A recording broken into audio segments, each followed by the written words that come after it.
أشهد أن لا إله إلا الله وحده لا شريك له أشهد أن محمدا عبده ورسوله صلوات الله وسلامه على هذا النبي الكريم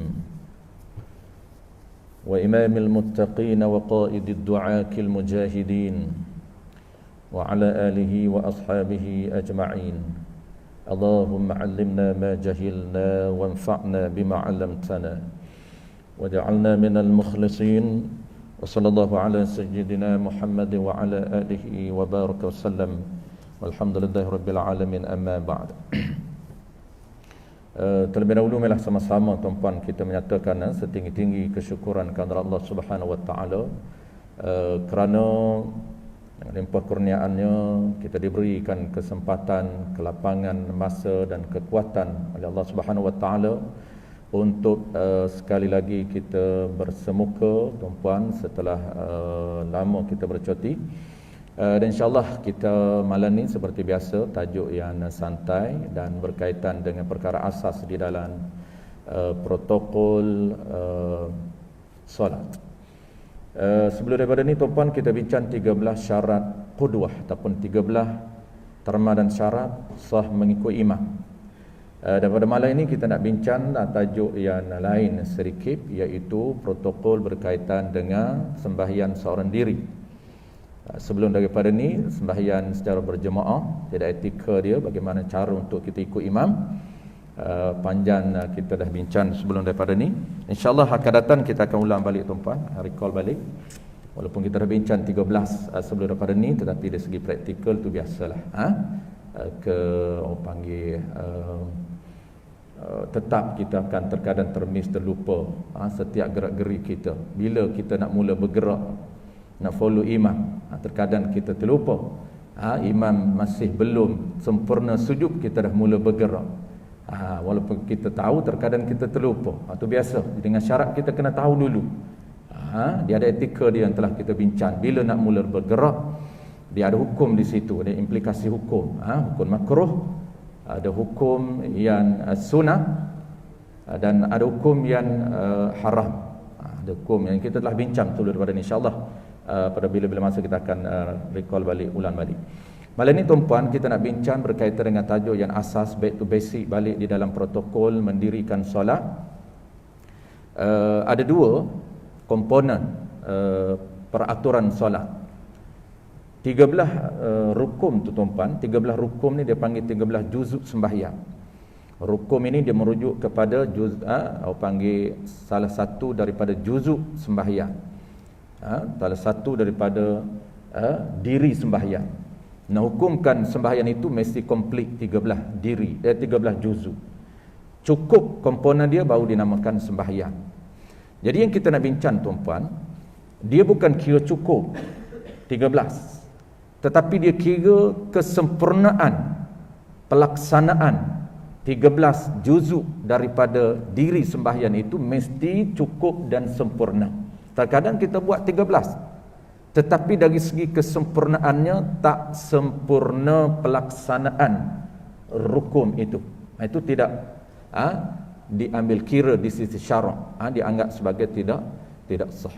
Jadi 13 juzuk dia ini tuan-puan, dia ada dua komponen. Yang pertama dipanggil perbuatan, dia dipanggil perkataan di dalam sembahyang.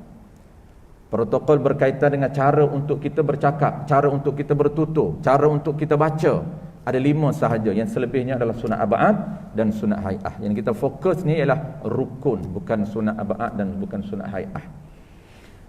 Yang kedua, protokol yang kedua dinamakan sebagai af'al ataupun perbuatan di dalam sembahyang. Bagaimana cara kita bergerak menggunakan perbuatan dalam solat kita. Kita mesti tahu cara takbir yang sempurna, cara angkat tangan yang sempurna mengikut ID kita, mengikut mazhab kita.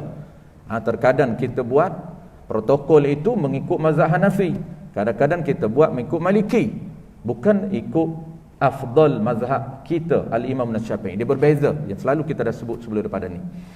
Jadi dia ada 8 jenis perbuatan dan yang dia ada 5 jenis ucapan. Digabungkan jadi 13 juzuk, itulah dia dinamakan diri sembahyang. Cukup juzuk namakan diri sembahyang. Cukup dan juga sempurna pelaksanaan dia. Yang kita nak fokus tuan-puan, nak satu daripada 5. Kita nak bincang santai-santai malam ni. 5 ucapan itu skrip dah ada dah. Cuma kita nak cara untuk kita tuturkan mengikut peraturan yang telah digubal oleh Allah, ditetapkan oleh Allah Subhanahu Wa Taala. Dia ada 5 ini tuan-puan, kita nak bincang satu daripada 5. Pertamanya ialah lafaz yang bernama takbiratul ihram. Yang kedua lafaz yang bernama Fatihah. Yang ketiga lafaz yang bernama tahiyat akhir. Yang keempat lafaz yang bernama salawat selepas tahiyat akhir. Dan yang kelimanya ialah dia ada 5. Yang kelima lafaz yang bernama salam. Salam tu nama. Dia ada diri dia. Yang kita nak kenal malam ni diri setiap nama. Itu dia panggil tujuan kita belajar tuan-puan. Nak kenal bukan panggilan kepada istilah syarak, tapi kita nak kenal diri dia.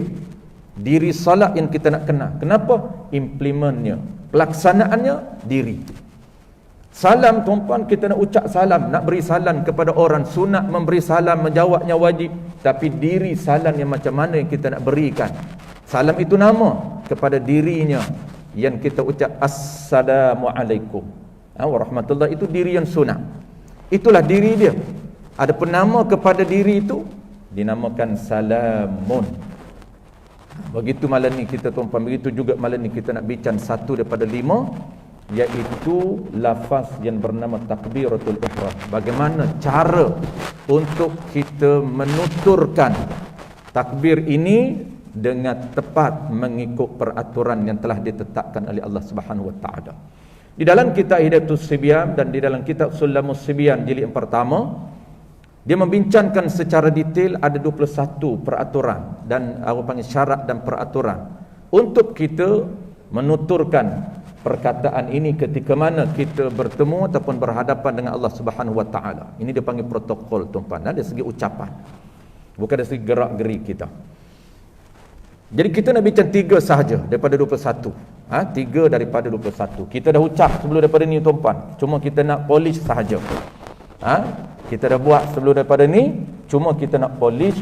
Kalau ada tempat yang tidak sempurna, kita sempurnakan. Kalau ada tempat yang tak tepat, kita tepatkan.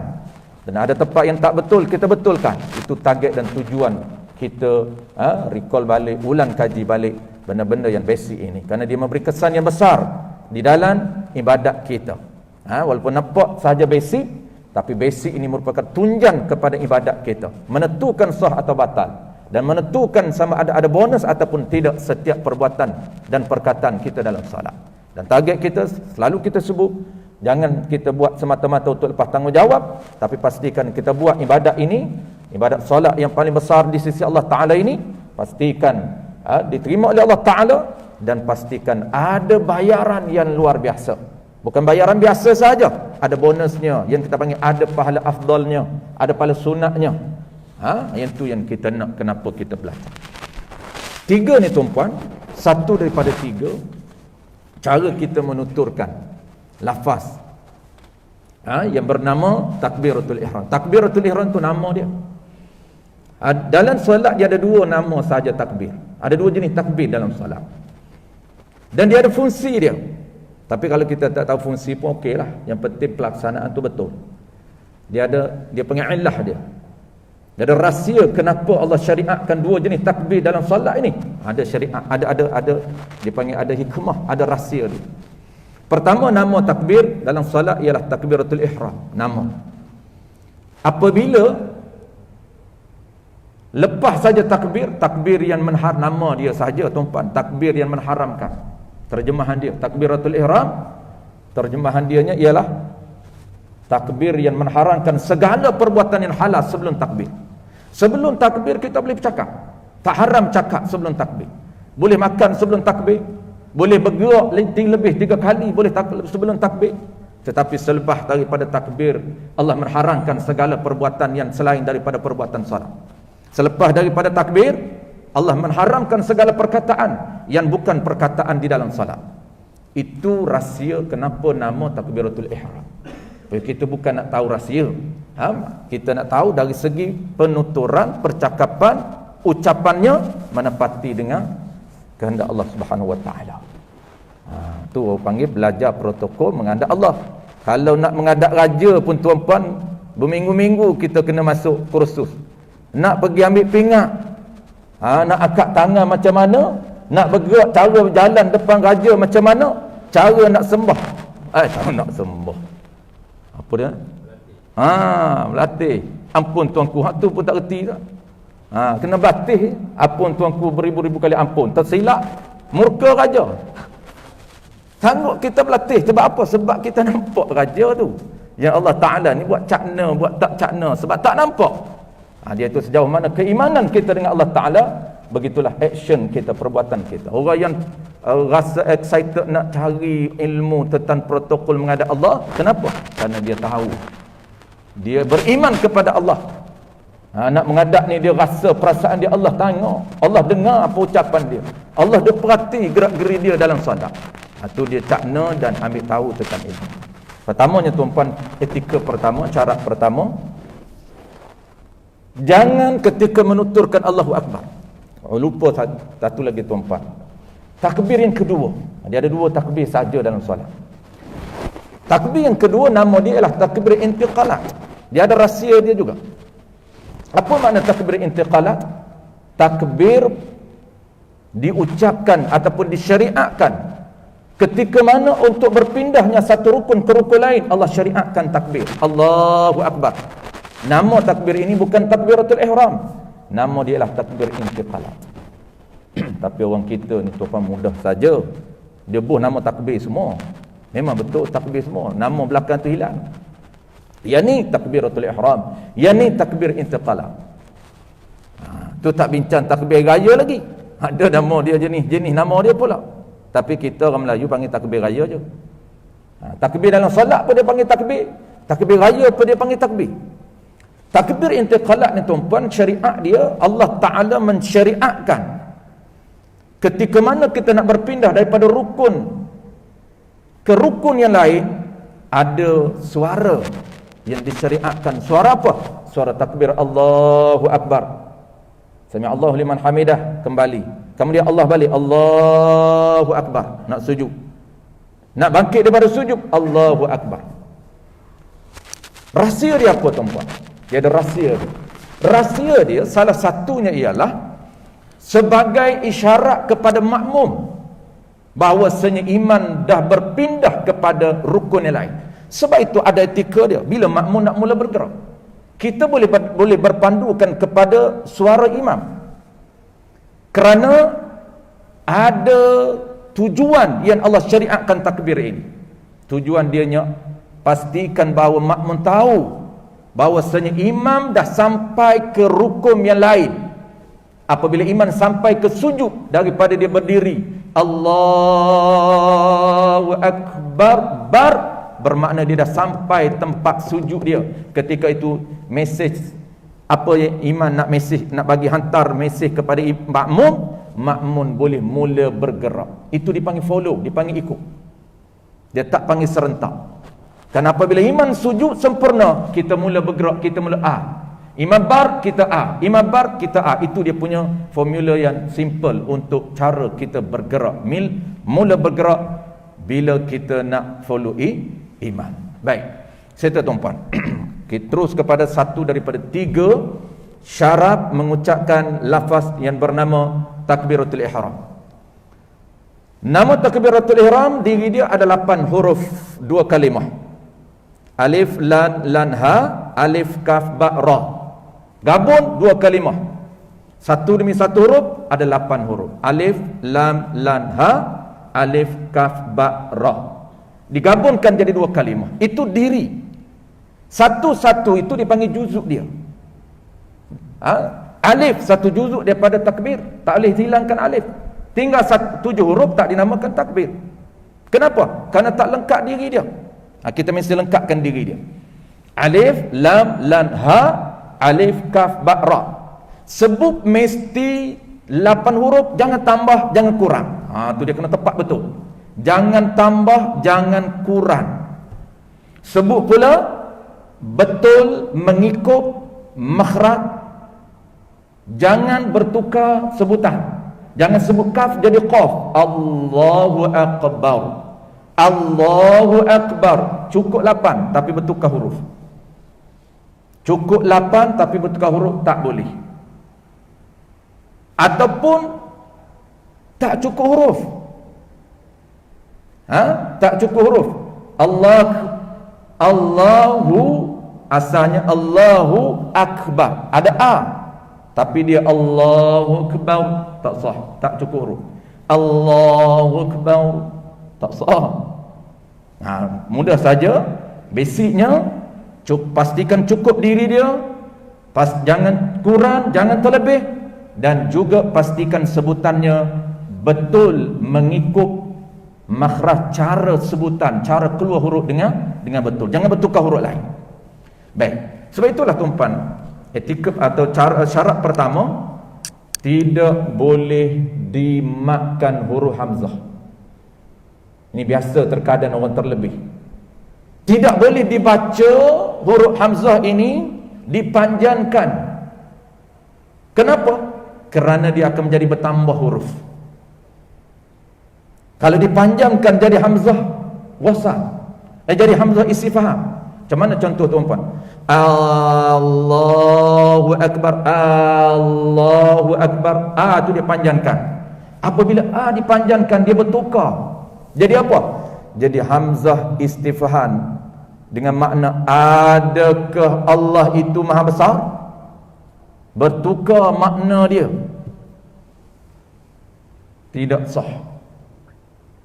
Bertukar makna, tidak sah, wajib i'adah. Wajib dia ulang balik. Allahu akbar. Biasa berlaku orang jenis was-was. Ni tuan-puan dekat seminit tak selesai lagi. Gustan balik. Gustan balik. Tak boleh pergi, tak lekat.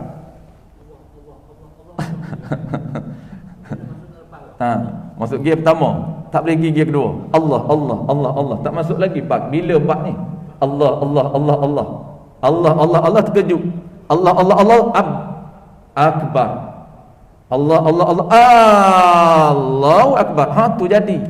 Syaitan kata hak ni jadi. Tu dia panggil was-was syaitan. Qul a'udzu birabbin nas. Was-was syaitan. Syaitan bisik kepada dia. Hanilah cantiknya jadi. Hak mana jadi? Hak tak jadi, itulah jadinya. Allah tak jadi. Dia gustan balik. Allahu akbar. Duduk tepi kita tuan-tuan tuan-tuan kena kuat bagi kat dia. Apa ni? Tanya dia. Apabila tuan-tuan dia bertukar makna. Dia bahasa Arab ini dia agak unik. Dia tak boleh dia panjangkan sikit dia bertukar makna, panjangkan sikit dia bertambah huruf. Syaddah itu tambah juga. Dalam bahasa Arab tuan-puan, syaddah ada 2 huruf. Sebab tu tak boleh kurangkan. Kalau huruf syaddah kita tak syaddah, tak sah. Kenapa? Kerana syaddah itu dia ada huruf. Itu unik Quran, unik bahasa Arab. Apabila syaddah sebenarnya dia ada huruf. Tak boleh kita hilangkan syaddah. Sebab itulah antara bahasa yang terpengaruh dengan bahasa Quran, bahasa Arab, ialah bahasa Kelantan. Bahasa Kelantan ada banyak syaddah. Sebab tu kat sana kalau kita nak tiru dia kena duduk dulu, baru kita boleh tiru. Ada bahasa yang tidak ada syaddah, ada yang tak ada syaddah, ada yang disebut syaddah. Kalau dia sebut syaddah tuan-tuan, dia ada 2 makna. Contoh, orang Kelantan kata nak pergi mana. Apabila dia syaddahkan mana, ada 2 makna. Sebenarnya asalnya nak ke mana, nak pergi ke mana. Lalu dia tak sebut ke, dia masukkan dalam mana, nak pergi mana. Dia syadah. Ada satu lagi dia tak syadah. Dia kata mari alik mana, tak syadah. Sebab mari itu dari mana, tak ada syadah. Sebab tu dia kata mari alik mana.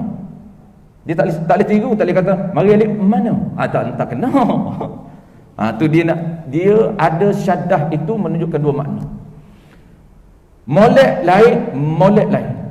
Itu molek syadah, molek tak ada syadah.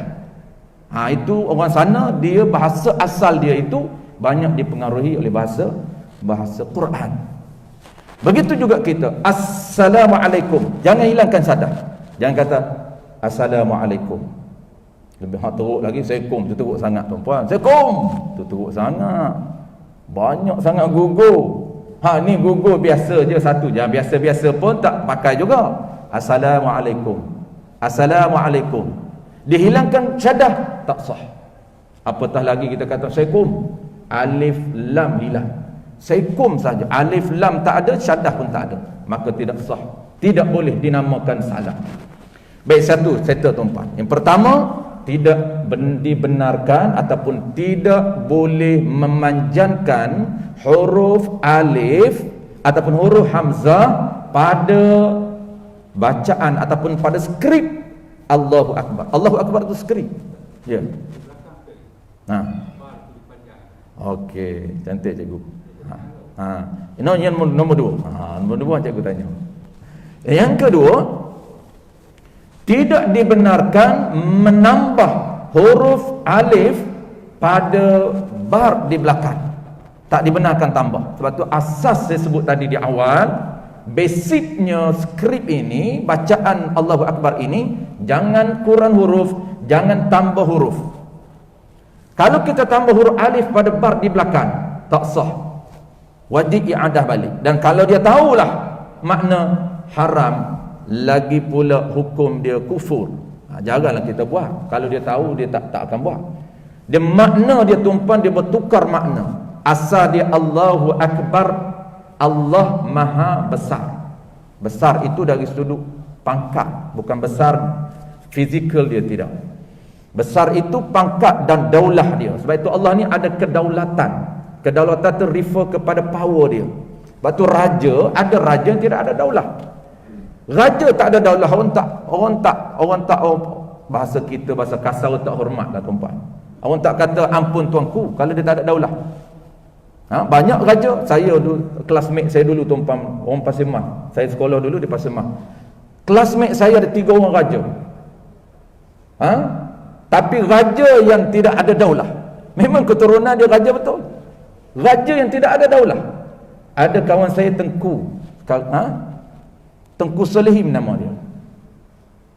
Tengku Solihim ni kalau susu galuh dia punya keturunan memang raja, keturunan raja, tapi tidak ada daulah. Orang tak respect apa-apa, macam kawan biasa saja. Tak ada orang kata patik, tak berbahasa dengan bahasa raja.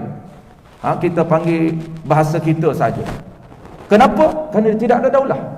Dan Allah Ta'ala ini tuan-tuan, dia ada daulah, dia ada kerajaan dia, dia ada kuasa dia. Sebab itu kita sebut Allahu Akbar. Allah yang mempunyai kedaulatan, Allah yang mempunyai kuasa, Allah yang memiliki kekuasaan, keagungan. Itu makna akbar itu. Yang kita faham akbar itu besar dari sudut diri dia, tidak. Diri dia tidak bersifat besar, tidak bersifat kecil, tidak bersifat tinggi, tidak bersifat rendah. Kerana itu sifat yang ada pada makhluk. Baik. Kalaulah makna Allahu Akbar di belakang, biasa ni, biasa dengar, betul cikgu, biasa dengar Allahu Akbar, dia panjangkan ba itu sehingga 2 harakat, maka makna dia Tuhan itu gendan besar. Ini yang jadi kufur kalau dia tahu makna. Daripada Tuhan Maha Besar bertukar kepada gendan, bar ini gendan besar. Allah tu dia bertukar jadi Allah gendan besar. Sebab itulah dua-dua lafaz ini tidak sah, wajib dia ulang balik. Dan last sekali tuan-puan, yang ketiga, ini yang ketiga ni agak praktikal dengan kita. Yang kedua, dua tu biasanya jaranglah, tapi ada orang sebut Allahu Akbar, ada orang sebut Allahu Akbar, cuma tak ramai, minoriti sahaja. Tetapi yang ketiga ini agak praktikal, yang biasa, yang ramai kita termis. Yang ketiga ni apa dia? Disyaratkan yang ketiga ini dia bukan sahaja pada lafaz akbar, tetapi semua lafaz ataupun ucapan skrip dalam solat. Sama ada wajib 5 ataupun sunat abaat 8 ataupun sunat hay'ah. Apa saja bacaan solat, syarat dia sama. Apa dia syarat yang ketiga? Mesti didengar seluruh huruf. Kalau ada 8 huruf, mesti didengar ke-8 huruf oleh telinganya sendiri. Bukan telinga orang lain, telinga dia sendiri. Dengar apa dia? Dengar jelas segala huruf. Dan juga tambahan, dan juga segala sifat huruf ataupun ciri huruf. Itu yang mesti didengar. Sebab apa dia nak dengar? Rahsia dia. Apabila dia dengar, cara dia ucap itu tak betul, wajib dia repeat. Itu salah satu rahsia kenapa dia mesti dengar.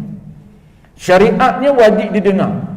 Rahsia dia, kalaulah ucapan kita itu tersasul, tersebut huruf kaf itu jadi qaf, repeat balik Allahu Akbar. Sebab tadi awal tadi tersasul jadi Allahu Akbar, ulang balik. Itu salah satu rahsia kenapa mesti kita dengar. Tak tahu rahsia pun kita just follow saja. Ta'abbud dia panggil. Syariat ini telah digubah oleh Allah, undang-undang follow je walaupun tak tahu rahsia. Jadi contoh macam mana tuan-puan? Contoh 8 huruf mesti didengar oleh telinganya sendiri. Dengar apa dia? Dengar segala huruf. 8 huruf, dengar dengan jelas. Apa yang dia nak dengar? Mesti jelas makhraj huruf dan sifat huruf. Makhraj ni maknanya cara dia letak suara dia itu standard huruf tertentu, dan ciri dia akan bunyi. Dia auto. Apabila kita letak tempat keluar huruf tu tuan-puan, ciri dia akan keluar secara auto. Dia panggil sifat huruf. Kalau kita sebut kaf tu tuan-puan, dia akan bunyi. Ke tu dia panggil ciri dia. Ke itu ciri kepada huruf kaf. Qa tu ciri kepada qalqalah, itu ciri kepada huruf qa. Contoh, tu dia panggil sifat huruf. Ada sifat mahmusnya, ada sifat apa nama ni, tebalnya, itbaqnya. Itu ciri-ciri huruf yang tuan-puan belajar di dalam apa nama ini, ilmu tajwid. Baik. Kita sebut, telinga kita dengar Allahu Akbar, Allahu Akbar. Telinga kita dengar. Sebab itulah tuan-puan, perkataan kalau kita back to basic balik, ulama terjemahkan, silap, ulama takrifkan, terjemah lain. Apa dia perkataan ini? Yang kata 5 tu perkataan. Takbir perkataan, bacaan Fatihah perkataan, tahiyat akhir at-tahiyatul mubah perkataan. Perkataan ni tuan-puan, ulama takrif ada suara. Perkataan ni ialah yang nak namakan lafaz ataupun perkataan, mesti ada suara yang mengandungi huruf yang boleh dieja. As-sautu yashtamilul huruf al-hijaiyah. Ini takrif dari sudut lughahnya. Suara. Kalau tidak ada suara, tak panggil perkataan, bisik je. Suara saja ada, tapi tak ada huruf. Maksud tak ada huruf, telinga dia tak dengar jelas huruf apa yang dia sebut. Dia kata, saya tahulah saya sebut apa nama ini, takbir. Ya, tahu. Ada huruf, ada suara, tetapi hurufnya tak jelas. Itu mesti menepati dengan takrif dari segi disiplin ilmunya, mesti menepati takrif perkataan di dalam solat ataupun takrif perkataan. Mesti ada suara yang mengandungi huruf yang boleh dieja. Huruf yang menepati dengan makhraj. Itu bahasa kita. Baik, settle tuan-tuan. Contoh yang kedua. Jadi contoh pertama, contoh yang menepati dengan peraturan sebenar, Allahu Akbar. Telinga kita dengar. Semua 8 huruf. Contoh yang kedua, dia dengar semua apa nama ni huruf, tapi tak semua. Allahu Akbar. Allahu Akbar. Allah dia dengar 4 huruf, akbar telinga tak dengar, maka tak sah, mesti repeat balik. Kenapa? Kerana an yusmi'a jami'u hurufuhu. Ni disebut dalam kitab Al-Baijuri Ibn Qasim. Jami'u hurufuh, mesti dengar ke semua 8 huruf, jangan dengan 4 saja. Allah Akbar. Ada biasa kita buat. Itu mesti kita perbetulkan yang biasa. Walaupun dah menjadi kebiasaan bagi kita, tapi kena betulkan. Baik, contoh yang ketiga juga tak sah. Contoh yang kedua pun tak sah kerana dengar separuh, tak dengar separuh. Contoh yang ketiga ni tuan-puan dipanggil contoh yang tak sah juga. Kenapa? Kerana ke-8 huruf dia tak dengar. Hanyalah bisikan. Suara itu dia dengar tapi tak jelas huruf. Sama saja. Allahu Akbar. Huruf semua berada di halqum. Allahu Akbar. Dia kata saya sebut Allahu Akbar Ustaz. Dengar tak? Dengar. Mana tu? Allah. Semua angin. Itu angin. Mana makhraj alif? Mana makhraj kaf? Duduk sini semua. Allahu Akbar. Cuba tuan-puan baca Quran boleh? Bismillahirrahmanirrahim. Alhamdulillahirabbil alamin. Orang panggil baca ke orang panggil tak baca? Sama. Dia sama saja. Itu ramai kita bisikan. Kenapa? Kerana kita tak kembali, tak berapa clear, tak berapa cakna berkaitan dengan peraturan dia. Orang kata tu apa? Ini last kali Orang kata apa? Dia kata, Ustaz, saya baca cuma perlahan. Ini salah satu saya nak cerita kat tuan-puan, ilmu syariat akhir zaman dia hilang. Hilang apa dia? Hilang makna perlahan di sisi syariat. Hanyalah dia tinggal makna perlahan di sisi bahasa. Sebab tu agama kita tuan-puan, belajarlah kitab fiqh mana, dia ada 2 definisi. Pertamanya definisi bahasa, yang kedua di sini definisi istilah. Yang kita nak jaganya ialah definisi istilah syarak. Solat indal istilah, solat indal lughah, solat indal istilah, ada 2. Begitu juga perlahan tuan-puan. Perlahan ini dari segi syariat yang kita nak. Apa makna perlahan dari segi syariat? Kita boleh tengok di dalam kitab Hasyiah Al-Baijuri Ibn Qasim jilid yang pertama. Cetakan muka surat berbeza, ikut cetakan, tapi jilid sama saja. Ambillah cetakan mana pun sama. Dalam kitab Hasyiah ini kitab pertengahan modul mazhab kita. Dia ada 3 level kitab fiqh ini. Pertama level basic, yang kedua level pertengahan, yang ketiganya level yang tinggi. Kitab Baijuri ini level pertengahan. Disebut dalam kitab Baijuri oleh Al-Iman Baijur, terkenal di bumi Mesir, dalam mazhab kita Al-Imam Syafi'i. Apa maksud makna perlahan? Yang terkadang kita kata saya baca perlahan. Perlahan siapa tak dengar diri dia sendiri. Tu makna perlahan yang dia faham rupanya. Yang sebenarnya perlahan ni apa dia tuan-tuan? Wahaddul asrari an yusmi'a nafsahu faqat wala yakfi tahriku lisanihi wala yakfi ay wala yasihu tahriku lisanihi bighairi isma'in. Dan ta'rif perlahan itu di sisi syariat an yusmi'a nafsahu faqat, bahawa diri kamu sahaja yang mendengar segala 8 huruf tersebut. Orang lain di sebelah kita hanyalah dengar suara tapi tak jelas. Itu makna perlahan. Kesimpulan makna perlahan tuan-puan, hanya level suara. Ni dia kira level. Level suara lantunan kita ini qadar mana? Perlahan. Qadar telinga kita sahaja yang dengar. Dengar apa? Dengar jelas huruf dan makhraj. Adapun kawan kita sebelah, dia dengar juga suara tetapi tak jelas makhrajnya. Qaf ke kaf ke ba ke ra ke tak jelas. Itu dipanggil perlahan. Yang tidak akan mengganggu orang lain. Karena hukum jahar dia makruh, terkadang haram, ada 2 hukum. Dan kata Iman Baijur, wala yakfi ay wala yasihu, tidak memadai, yakni tidak sah, tahriku lisanihi, menggerakkan lidah ataupun lisan, bighairi isma'in, tanpa telinganya dengar dengan jelas apa yang diucapkan di bibirnya, tidak sah. Ini dijelaskan oleh Al-Imam Baijur di dalam Hasyiah kitab Baijuri Ibnu Qasim jilid yang pertama. Satu. Yang kedua, apa makna jahat? Apa makna kuat? Tuan Haji, cikgu baca perlahan ni, susik-susik diri dia pun tak dengar. Kita ingat itu perlahan pada syarak. Tidak. Ini cikgu ni baca kuat ni, makruh, haram, ganggu orang. Dia tak tahu apa dia kuat, apa dia haram. Apa makna kuat, tuan-tuan?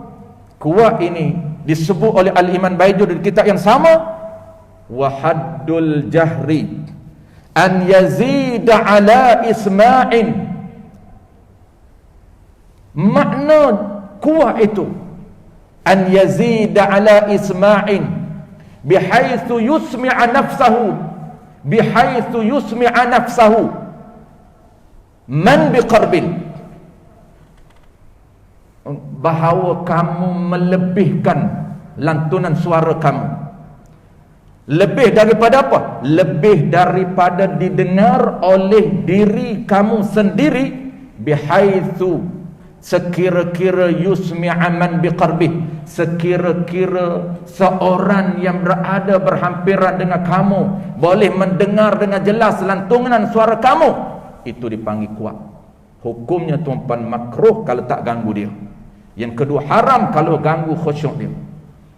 Maksud dia, kita baca Bismillahirrahmanirrahim, jelas baknya, sinnya, minya, ha ar-Rahman, kita jelas dengar.